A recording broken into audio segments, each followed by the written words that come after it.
ओम शांति। आज हम 21 दिसंबर 83 की अव्यक्तवाणी सुनते हैं। आज की वाणी का सार है तुरंत दान महापुण्य का रहस्य। सर्वसमर्थ अव्यक्त बाप दादा अपने शक्तिशाली समर्थ बच्चों के प्रति बोले। आज विधाता वरदाता बाप अपने चारों ओर के अति स्नेही सेवाधारी बच्चों को देख रहे थे। चारों ओर के समर्थ बच्चे अपने स्नेह की विशेषता द्वारा दूर होते भी समीप है। स्नेह के संबंध द्वारा बुद्धि की स्पष्टता और स्वच्छता द्वारा समीप का सन्मुख का अनुभव कर रहे हैं। तीसरे नेत्र अर्थात दिव्यता के द्वारा उन्हों के नयन बुद्धि रूपी टीवी में दूर के दृश्य स्पष्ट अनुभव कर रहे हैं। जैसे इस विनाशी दुनिया के विनाशी साधन टीवी में विशेष प्रोग्राम्स के समय सब स्विच ऑन कर देते हैं, ऐसे बच्चे भी विशेष समय पर स्मृति का स्विच ऑन कर बैठे हैं। सभी दूरदर्शन द्वारा दूर के दृश्य को समीप अनुभव करने वाले बच्चों को बाप दादा देख देख हर्षित हो रहे हैं। एक ही समय पर डबल सभा को देख रहे हैं। आज विशेष वतन में ब्रह्मा बाप बच्चों को याद कर रहे थे, क्योंकि सभी बच्चे जब से जो ब्राह्मण जीवन में चल रहे हैं उन ब्राह्मणों की समय प्रमाण मंजिल अर्थात संपूर्णता की स्थिति तक किस गति से चल रहे हैं वह रिजल्ट देख रहे थे। चल तो सब रहे हैं, लेकिन स्पीड क्या है? तो क्या देखा? गति में सदैव एक रफ्तार तीव्र हो अर्थात सदा तीव्र गति हो, ऐसे कोई में भी कोई देखे। ब्रह्मा बाप ने गति को देख बच्चों की तरफ से प्रश्न किया कि नॉलेजफुल होते अर्थात तीनों कालों को जानते हुए, पुरुषार्थ और परिणाम को जानते हुए, विधि और सिद्धि को जानते हुए, फिर भी सदा काल की तीव्र गति क्यों नहीं बना सकते? क्या उत्तर दिया होगा?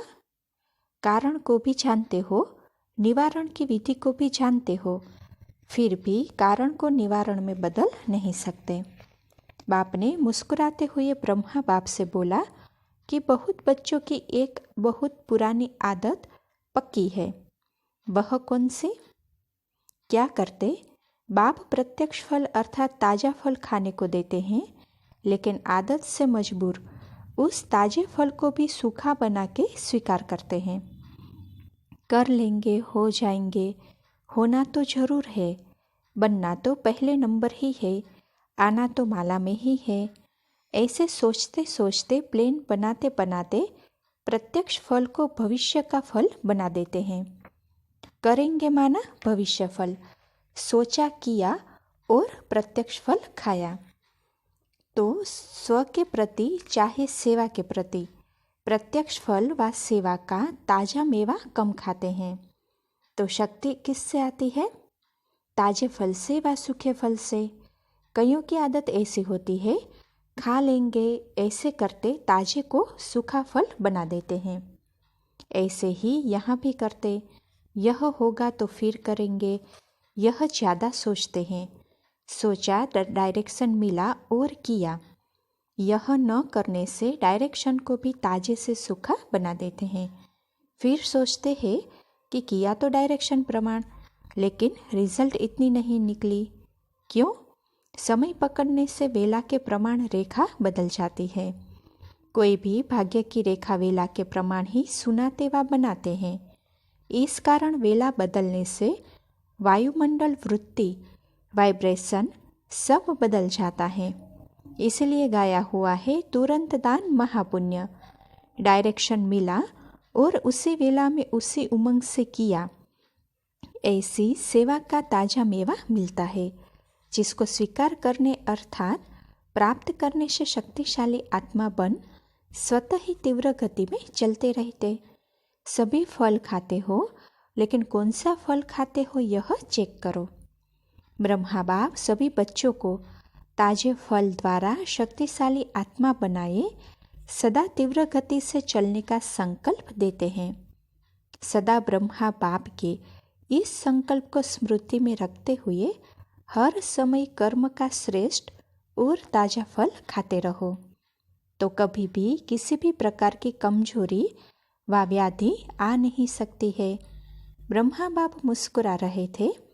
जैसे वर्तमान समय के विनाशी डॉक्टर्स भी क्या राय देते हैं, सब ताज़ा खाओ, जला करके भून करके नहीं खाओ, रूप बदल कर नहीं खाओ, ऐसे कहते हैं ना।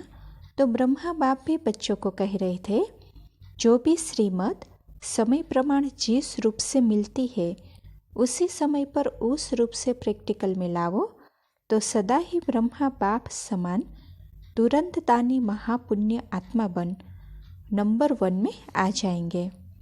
ब्रह्मा बाप और जगत अम्बा फर्स्ट राज्य अधिकारी, दोनों आत्माओं की विशेषता क्या देखी? सोचा और किया। यह नहीं सोचा कि यह करके पीछे यह करेंगे, यही विशेषता थी। तो फॉलो मदर करने वाले महापुण्य आत्मा पुण्य का श्रेष्ठ फल खा रहे हैं और सदा शक्तिशाली है। स्वप्न में भी संकल्प मात्र भी कमजोरी नहीं, ऐसे सदा तीव्र गति से चल रहे हैं, लेकिन कोई में भी कोई। ब्रह्मा बाप को साकार सृष्टि के रचयिता होने के कारण, साकार रूप में पालना का पाठ बजाने के कारण, साकार रूप में पाठ बजाने वाले बच्चों से विशेष स्नेह है। जिससे विशेष स्नेह होता है उसकी कमजोरी सो अपनी कमजोरी लगती है। ब्रह्मा बाप को बच्चों की इस कमजोरी का कारण देख स्नेह आता है कि अभी अभी सदा के शक्तिशाली, सदा के तीव्र पुरुषार्थी, सदा उड़ती कला वाले बन जाए, बार बार की मेहनत से छूट जाए। सुना ब्रह्मा बाप की बातें। ब्रह्मा बाप के नयनों में बच्चे ही समाये हुए हैं। ब्रह्मा बाप की विशेष भाषा का मालूम है क्या बोलते हैं? बार बार यही कहते हैं, मेरे बच्चे मेरे बच्चे। बाप मुस्कुराते हैं, है भी ब्रह्मा के ही बच्चे, इसीलिए अपने सरनेम में भी ब्रह्मा कुमार ब्रह्मा कुमारी कहते हो ना। शिव कुमार शिव कुमारी तो नहीं कहते हो। साथ भी ब्रह्मा को ही चलना है। भिन्न भिन्न नाम रूप से ज़्यादा समय साथ तो ब्रह्मा बाप के ही रहता है ना।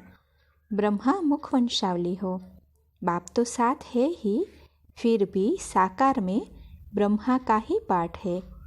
अच्छा, और रूहान फिर सुनाएंगे। इस ग्रुप में 3 तरफ की विशेष नदियाँ आई है। डबल विदेशी तो अभी गुप्त गंगा है, क्योंकि टन में नहीं है। अभी दिल्ली, कर्नाटक और महाराष्ट्र, इन 3 नदियों का मिलन विशेष है। बाकी 7 चुंगे में है। जो टन में आए हैं वह तो अपना हक लेंगे ही, लेकिन डबल विदेशी भी भाग भाग करके अपना हक पहले लेने पहुंच गए हैं, तो वह भी प्यारे होंगे ना। डबल विदेशियों को भी चुंगे में माल मिल रहा है, फिर अपने टन में मिलेगा। हर तरफ के बच्चे बाप दादा को प्यारे हैं, क्योंकि हर तरफ की अपनी अपनी विशेषता है। दिल्ली है सेवा का बीज स्थान, और कर्नाटक तथा महाराष्ट्र है वृक्ष का विस्तार। जैसे बीज नीचे होता है और वृक्ष का विस्तार ज़्यादा होता है, तो दिल्ली बीज रूप बनी। अंत में फिर बीज रूपी धरनी पर ही आवास होना है। लेकिन अभी कर्नाटक, महाराष्ट्र और गुजरात तीनों का विशेष विस्तार है। विस्तार वृक्ष की शोभा होती है। कर्नाटक और महाराष्ट्र सेवा के विस्तार से ब्राह्मण वृक्ष की शोभा है। वृक्ष सज रहा है ना। प्रश्न भी यह 2 ही पूछते हैं ना, एक तो खर्चे की संख्या पूछते हैं, दूसरा ब्राह्मणों की संख्या पूछते हैं। तो महाराष्ट्र और कर्नाटक दोनों ही संख्या के हिसाब से ब्राह्मण परिवार का श्रृंगार है। बीज की विशेषता अपनी है। बीज नहीं होता तो वृक्ष भी नहीं निकलता, लेकिन बीज अभी थोड़ा गुप्त है, वृक्ष का विस्तार ज़्यादा है। अगर दिल्ली में भी आप सब नहीं आते तो सेवा का फाउंडेशन नहीं होता।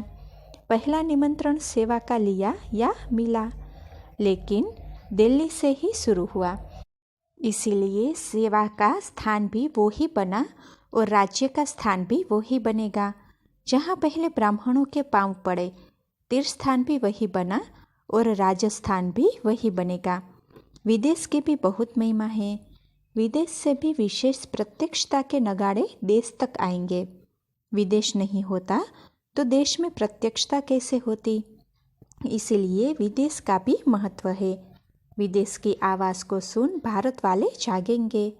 प्रत्यक्षता का आवाज़ निकलने का स्थान तो विदेश ही हुआ ना। तो यह है विदेश का महत्व। विदेश में रहने वाले भी है तो देश के ही, लेकिन निमित्त मात्र विदेश में रहने वाली श्रेष्ठ आत्माओं को उमंग उत्साह में देख देश वालों को भी उमंग उत्साह और ज़्यादा होता है। यह भी उन्हों की गुप्त सेवा का पाठ है। तो सभी की विशेषता अपनी हुई ना।